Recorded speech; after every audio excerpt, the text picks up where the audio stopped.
Sur le tarmac de l'aéroport de Bagdad, à la lueur des bougies, une foule toute vêtue de noir rend hommage à ces martyrs.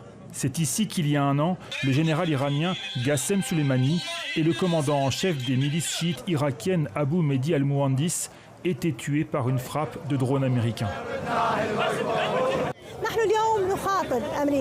Aujourd'hui, nous nous adressons à l'Amérique et aux ennemis de l'islam. On leur dit que peu importe la quantité de sang et les sacrifices importants que l'on aura à faire, on résistera. Et les enseignements de Soleimani et d'Abu Mehdi al-Muhandis couleront dans nos veines.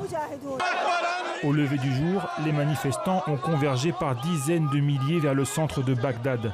Place Tahrir, ils scandent « Non à l'Amérique », appellent à la vengeance et s'en prennent au Premier ministre Mustafa al-Kazimi qu'ils accusent d'être un agent de Washington. Vous voyez, aujourd'hui, la foule a répondu spontanément à l'invitation. Nous sommes descendus dans la rue en 2019 pour condamner et refuser la présence des forces américaines en Irak. Aujourd'hui, nous revenons et disons que la date limite est passée. Les disciples d'Abu Mehdi al-Muhandis et cette foule, cette force, peuvent se dresser face aux forces d'occupation si elles refusent de sortir d'Irak.